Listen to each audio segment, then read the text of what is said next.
አንድ የሶሻል ሚዲያ ይዘት ፈጣሪ በህይወቱ ሊገነዘበው የሚገባው ትልቁና መራራው እውነት ምንድን ነው? ዛሬ በጭብጨባና በጩኸት ወደ ሰማይ ያወጡህ ደጋፊዎችህ ነገ በቁጣ ወደ ጥልቁ ገደል ሊገፉህ እንደሚችሉ ነው። አዎ፣ እናንተን በዙፋን ላይ ያስቀመጠ የአድናቂዎቻችሁ ሰራዊት ፈቅዳችሁ የሰራችሁትን ስህተት ካላሳለፈላችሁ ዙፋኑን የመስበር ሙሉ አቅም አለው። እስኪ አስቡት፣ ለሳምንታት የደከማችሁበት እጅግ በሚያስገርም የፊልም ድራማ አቀራረብ የሰራችሁትና ትልቅ የባንክ ውድድር ላይ ተሳትፋችሁ በሚሊዮን የሚቆጠር ሽልማት ልታገኙበት የነበረው ቪዲዮ በአንድ ጀንበር ከገጻችሁ ላይ ጠፍቶ ቢገኝ ምን ይሰማችኋል? ይህንን ያደረገው የቲክቶክ አፕሊኬሽን ስህተት አይደለም፣ ወይም ደግሞ የኮፒራይት ክስም አልነበረም። ይህንን ያደረጉት በትላንትናው ዕለት ደማችንን እንሰጥልሻለን ሲሉ የነበሩ ዛሬ ግን በክህደት ስሜት የተቃጠሉ ታማኝ ፎሎወሮቻቸው ናቸው። የኢትዮጵያ የቲክቶክ መንደር ሰሞኑን እጅግ አስደንጋጭ በሆነ ድራማ ታውቋል። ከአንድ ዓመት በፊት መላው የሀገሪቱን ዲጂታል ዓለም ባናወጠው የቲክቶክ ክሪኤቲቭ አዋርድ ላይ ለአንዲት አዲስ መኪና ሽልማት ሲሉ ደጋፊዎቻቸውን ያፋለሙ ሁለት ታላላቅ ተፎካካሪዎች ነበሩ። ያኔ የሁለቱ ወገን ደጋፊዎች በየቀኑ በብሔር በሃይማኖትና በቡድን ተቧድነው የቃላት ጦርነት ሲያካሂዱ የራሳቸውን ተወዳጅ ለማሸነፍ በራሳቸው ኪስ ብር ጭምር እየከፈሉ ድምፅ ሲገዙ ነበር። ነገር ግን ሰሞኑን ያልታሰበው ሆነ። ጦረኞቹ ታረቁ። ትላንትናው ጠላቶች ፊት ላይ ድንገተኛ ፈገግታ በራ። አብረውም የጋራ ቪዲዮ ሰርተው ለቀቁ። ይህንን ድንገተኛ እርቅ ደጋፊዎቻቸው እንደ ሰላም አልተቀበሉትም። ይልቁንም በትላንትናው ዕለት ለከፈሉት መስዋዕትነት የተደረገ ታላቅ ክህደት እንደሆነ ነው ያሰቡት። በዚህም ምክንያት የበቀል በትር ተነሳ። ሰለባዋ ደግሞ እርቅ ያወረደችው ወጣት ተጽዕኖ ፈጣሪ ክሬተር ሆነች። የዳሽን ባንክ ሱፐር አፕ የፈጠራ ውድድር ላይ በሚያስደንቅ አቀራረብ የለቀቀችውን ቪዲዮ ደጋፊዎቿ በሪፖርት ማዕት ያጠፉባት እንዴት ነው? በትላንትናው ዕለት ለአሸናፊነት የተፋለሙት ዩቲናስና አዶናይ ዛሬ የቁጣ ማዕበል የፈጠረባቸው እርቅስ በምን ምክንያት መጣ? ዛሬ በኢትዮጵያ ዲጂታል ዓለም ውስጥ ስለተከሰተው እጅግ አነጋጋሪ የበቀልና የክህደት ታሪክ በጥልቀት እንመለከታለን። እስኪ ታሪኩን በአንድ ዓመት ወደ ኋላ እንመልሰው። አምና 2025 በኢትዮጵያ የቲክቶክ መንደር ውስጥ ትልቅ ታሪክ የተጻፈበት ወቅት ነበር። የቲክቶክ ክሪኤቲቭ አዋርድ ኢትዮጵያ ውድድር ይፋ ሲደረግ ሽልማቱ እንደተለመደው ተራ ዋንጫ ብቻ አልነበረም። ያሸነፈው ሰው አዲስ ዘመናዊ መኪና ይዞ ወደ ቤቱ እንደሚሄድ ተነገረ። ለወጣት ቲክቶከሮች ይህ ተራ ውድድር አልነበረም፣ የህይወት መቀየሪያ ታላቅ ዕድል እንጂ። በዚህ ታሪካዊ ፍልሚያ ውስጥ የመጨረሻው ዙር ላይ ሁለት ግዙፍ ግላዲያተሮች ብቻ ቀሩ። በአንድ በኩል አዶናይ፣ በአድናቂዎቹ ዘንድ እጅግ የሚወደደው በአነቃቂና በተለያዩ የህይወት ፍልስፍና ይዘቶቹ የሚታወቀው ወጣት፣ በሌላ በኩል ደግሞ ዩቲናስ፣ በኮሜዲና በተፈጥሯዊ የትወና ተሰጥኦ በሚሊዮኖች ልብ ውስጥ የገባችው የቲክቶክ ንግሥት። ግን ውድድሩን እጅግ አደገኛና ትኩስ ያደረገው አንድ ዋና ምክንያት ነበር። ድምፅ መስጠት ነፃ አልነበረም። አዎ፣ አድናቂዎች ለሚወዱት ሰው ድምፅ ለመስጠት 20 ብር፣ 50 ብርና ከዚያ በላይ እየከፈሉ ጥልቅ ድምፆችን መግዛት ነበረባቸው።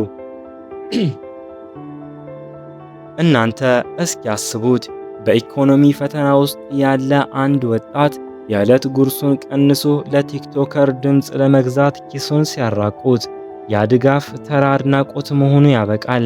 ያኔ ድጋፉ ወደ ፍቅር፣ እልህና አከራካሪነት ይቀየራል። ደጋፊዎቹ ድምፅ ሲገዙ የነበረው ለክሬተሮቹ ብቻ አልነበረም፣ የራሳቸውን ኩራት ለማስጠበቅ እንጂ።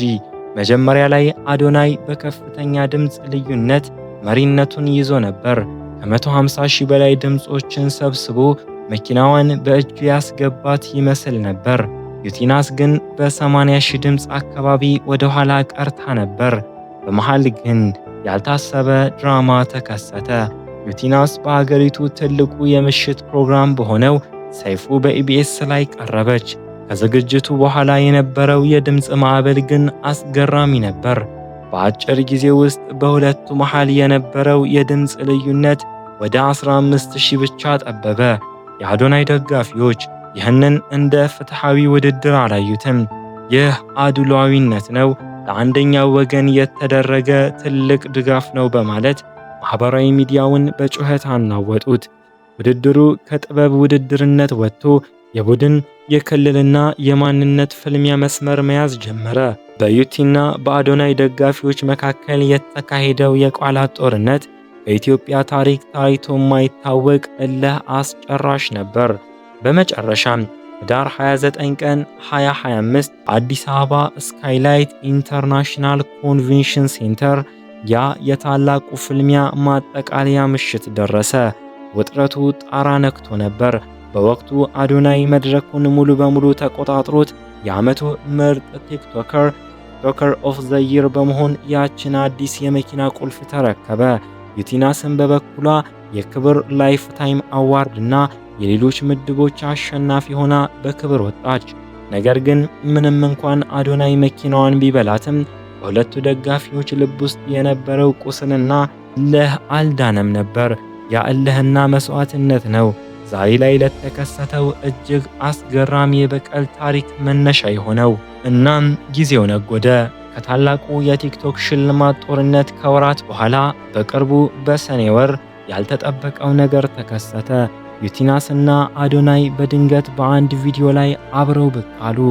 አዎ ትላንት አንዱ ለሌላው እኔ ይበልጣለሁ በሚል የቃላት ጦርነት ውስጥ የነበሩት ደጋፊዎቻቸውን ሌት ተቀን ያፋለሙት ሁለቱ ወጣቶች ዛሬ ተቃቅፈውና ተሳስቀው በአንድ ካሜራ ፊት ኮላቦሬሽን ሰርተው ለቀቁ። ለሰላም ወዳጆች ይህ ታላቅ የምስራች ሊሆን ይችል ነበር።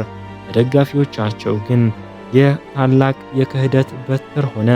እስኪያስቡት እናንተ ትላንት ኪሳችሁን አውልቃችሁ ሌት ተቀን ተጣልታችሁ ብር ከፍላችሁ የመረጣችሁትና የተሟገታችሁለት ባለታሪካችሁ ዛሬ ከጠላቱ ጋር አብሮ ፈገግ እያለ ቪዲዮ ሲሰራ ስታዩ ምን ይሰማችኋል? ደጋፊዎቹ የተሰማቸው ስሜት አንድ ብቻ ነበር። እኛን ለራሳቸው ዝናና ጥቅም ሲሉ እንደ ጦር መሳሪያ ተጠቀሙብን የሚል ከባድ ንዴት።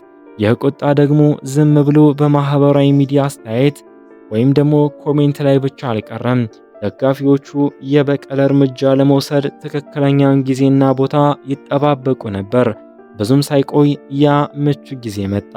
ሰሞኑን የዳሽን ባንክ ሱፐር አፕ ለክሬተሮች ያዘጋጀው ትልቅ የቪዲዮ ውድድር ይፋ ሆነ። ይህ ውድድር ትልቅ ሽልማትና ከፍተኛ እይታ የሚገኝበት በመሆኑ ለዩቲናስ እጅግ ወሳኝ ስራ ነበር። ዩቲን በበኩሏ የተለመደውን የድራማ ተሰጥኦዋን ተጠቅማ እጅግ አስገራሚ ጥራቱን የጠበቀና ብዙ ጥረት የተደረገበት የማስታወቂያ ቪዲዮ ሰርታ በገጿ ላይ ፖስት አደረገችው። ቪዲዮ በጥቂት ሰዓታት ውስጥ በሚሊዮኖች ዘንድ ተደራሽ የመሆን ትልቅ አቅም ነበረው። ነገር ግን ደጋፊዎቿ ይህንን እድል ለበቀል ተጠቀሙበት። ከአዶናይ ጋር ለምን ቪዲዮ ሰራሽ? ትላንትና እኛን አፋልመሽ ዛሬ ሰላም መሆን አይቻልም በሚል እልህ ዩቲን ለመቅጣት ወሰኑ። ቁጣቸውን የገለጹት በኮሜንት ብቻ አልነበረም። የቲክቶክን ትልቁንና አደገኛውን መሳሪያ መዘዙ። አዎ ሪፖርት። የዩቲ ደጋፊዎችና የአዶናይ ተቃዋሚዎች በህብረት በመሆን የዳሽን ባንክ ማስታወቂያ ቪዲዮዋን በደቦ ሪፖርት ማድረግ ጀመሩ። በመቶዎችና በሺዎች የሚቆጠሩ ሪፖርቶች በአጭር ጊዜ ውስጥ ወደ ቲክቶክ አልጎሪዝም ጎረፉ። አልጎሪዝሙ ደግሞ ቪዲዮ ላይ ከባድ የህግ ጥሰት ያለ መስሎት ያንን ውድና ብዙ የተደከመበትን የዳሽን ባንክ ቪዲዮ ሙሉ በሙሉ ከገጿ ላይ አጠፋው።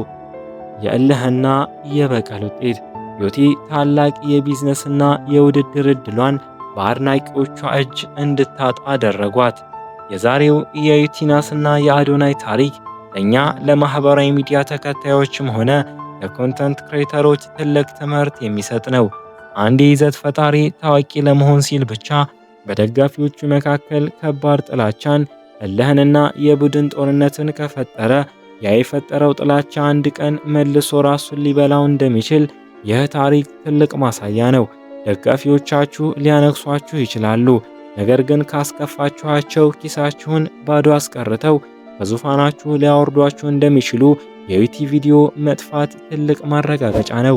እናንተስ በዚህ ጉዳይ ላይ ምን ትላላችሁ?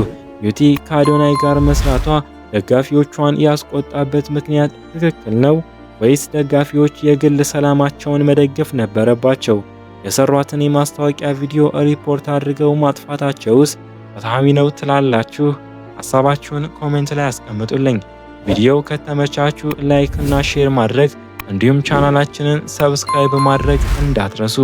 በቀጣይ በሌላ አስገራሚ ታሪክ እስክንገናኝ ሰላም።